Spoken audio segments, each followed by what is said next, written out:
Étude de l'absorption de colorants utilisée dans la conception des cellules nanocristallines à colorants présentée par Karim Amadou. Les cellules à colorants brisent l'obstacle de la rentabilité économique car la fabrication de ces cellules à base de colorants chimiques peu chers, non toxiques et en quantité infime doit abaisser leur coût en dixième du prix des panneaux classiques. Les recherches menées afin d'augmenter l'absorptivité des semi-conducteurs à large bande interdite, par exemple l'oxyde de titane, en longueur d'onde de l'ordre du visible, ont donné lieu à la technologie de sensibilisation par les coups. Cette figure représente un schéma énergétique de la cellule à colorant. Des molécules de colorant sont absorbées sous forme de monocouches à la surface des particules de semi-conducteurs de TiO2. Ce colorant absorbe les rayons solaires incidents qui le rendent dans un état électroniquement excité. Un transfert de charge ultra rapide se produit de l'état excité de la molécule de colorant à la bande de conduction du semi-conducteur. Les électrons ainsi injectés traversent la couche de TiO2 et sont ensuite recueillis par un collecteur de courant qui permet de diriger vers un circuit externe où leur passage produit de l'énergie électrique. Le choix de ce matériau. Le dioxyde de titane représente le semi-conducteur de prédilection par la production des films nanostructurés. Il est lui-même blanc, donc insensible à la lumière visible en raison de la largeur de sa bande interdite, 3,2 électrovolts. Il ne commence à absorber que dans le proche ultraviolet. Il peut être sensibilisé par le nombre. Donc, c'est quoi les colorants? Les colorants sont des composés chimiques colorés qui ont la propriété de colorer durablement le support sur lequel ils sont appliqués. Le choix du colorant. D'abord, son spectre d'absorption de la lumière doit être étendu sur le plus large domaine spectral possible. Une fois excité par l'absorption d'un photolumineux, la molécule de colorant doit être capable d'injecter un électron dans la bande de conduction du semi-conducteur. Il doit en outre posséder une excellente taille. Compte tenu de l'objectif de cette étude, nous avons cherché les conditions opératoires qui conduisent à des films de TiO2 poreux, de façon à maximiser le nombre de sites actifs pour la réaction photocatalytique, afin d'étudier l'absorption du colorant de gluméthylène dans les films de TiO2. Cette évaluation se fait par la fabrication des couches minces de TiO2 déposées sur des substrats en fer par une technique de deep coating en fonction des conditions de préparation. Spécifiquement, le temps de recueil et le nombre de couches sont connus comme caractéristiques clés de la couche qui ont des influences déterminantes sur la morphologie, la performance, la phase fondamentale qui doit être considérée et la conductivité des films.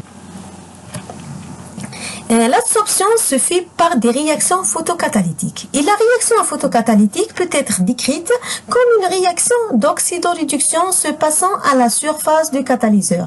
Ce dernier est un matériau semi-conducteur activé par une énergie apportée par la lumière. On peut également noter que le phénomène d'absorption constitue la première étape des réactions nécessitant l'emploi d'un catalyseur solide. Donc, elle joue un rôle déterminant dans les processus photovoltaïques. C'est quoi l'absorption? L'absorption est un phénomène de surface par lequel des molécules se fixent sur les surfaces solides des adsorbants selon les divers processus plus ou moins intenses. Et l'activité photocatalytique du dioxyde de titane est activée par ses propriétés physico-chimiques, en particulier la taille, la surface spécifique des particules, encore la surface, la structure saline.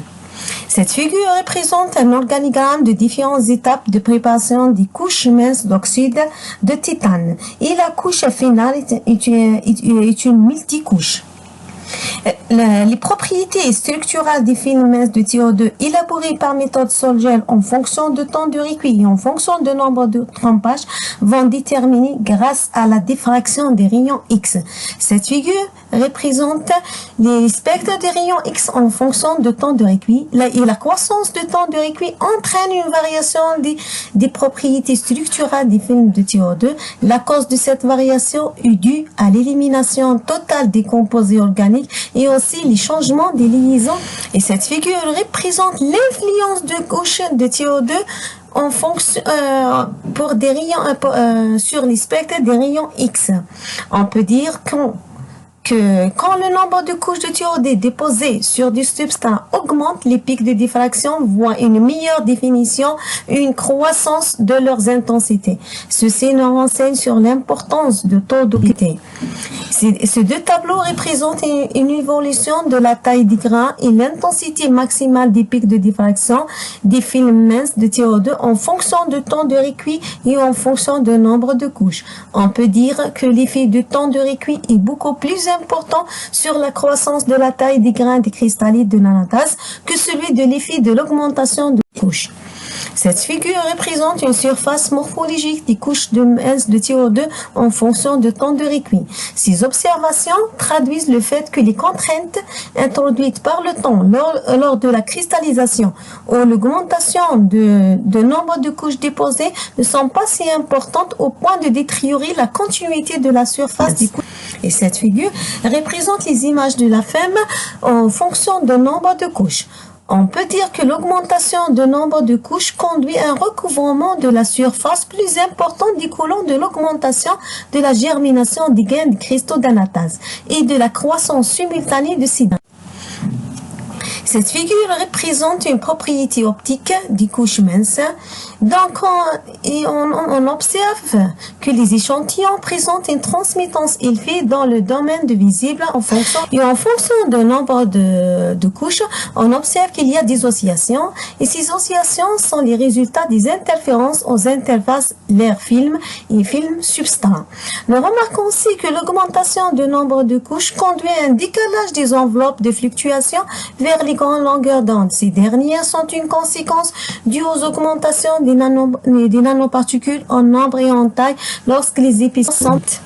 Cette figure représente une évolution de l'énergie de gap des films minces calculée en fonction du temps de recuit et en fonction du nombre de couches. On remarque une diminution progressive du gap optique soit en fonction du temps de recuit ou en fonction du nombre de couches. Les valeurs des énergies de gap calculées confirment que ces couches absorbent principalement de radiation. Les tests photocatalytiques des films de thyroïde. Le colorant qu'on a choisi, c'est le bleu de méthylène. Cette figure représente le spectre d'absorbance de bleu de méthylène en fonction de la longueur d'onde.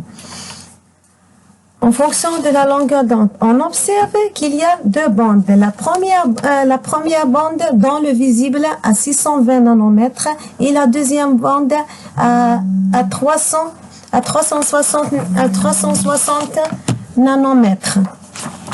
Et cette figure représente le dispositif expérimental utilisé pour évaluer l'activité photofilm de thyroïde. Cette figure représente une évolution du spectre d'absorbance de bleu de méthylène en présence de la variation de temps de recuit des films de thyroïde sous irradiation UV pendant 2 heures. Les échantillons recuits de 30 minutes à 4 heures, on remarque qu'il y a une évolution de l'intensité de la bande d'absorbance responsable de la coloration de bleu de méthylène par le pic 620 nanomètres et ceci est expliqué par le développement de la structure. Cette figure représente une variation de taux d'absorbance en fonction de l'épaisseur de la couche de thyroïde. Nous remarquons que l'augmentation du nombre de couches influe sur le taux d'absorption du côlon selon les conditions. Et cette figure représente une variation de taux d'absorbance en fonction du temps d'exposition à la lumière. On regarde qu'il y a une évolution croissante en fonction de la durée d'exposition UV. L'objectif principal de ce travail est de concevoir un système analytique permettant d'évaluer les propriétés photocatalytiques des films de dioxyde de tétane. L'approche performante photocatalytique de cette étude vise à réaliser des filtres colorés pour l'utiliser dans la conception des cellules nanocristallines à colorants. Des films de dioxyde de tétane ont été réalisés par voie sol-gel par le procédé deep coating dans une solution d'isopropoxyde de tétane en employant cette technique de revêtement par la simplicité et peu coûteuse. Cette étude nous a permis aussi de mettre en évidence l'effet de l'épaisseur du temps de recuit sur la taille des grains des cristallites. Nous avons constaté que plus le nombre de trempages augmente, plus la taille des cristallites croît. Les résultats obtenus au cours de l'étude de l'absorption ont montré que l'ordre d'absorbabilité varie dans le sens croissant en fonction du développement de la structure d'anatase. L'épaisseur de couche est un facteur important pour avoir une bonne absorption de colorant.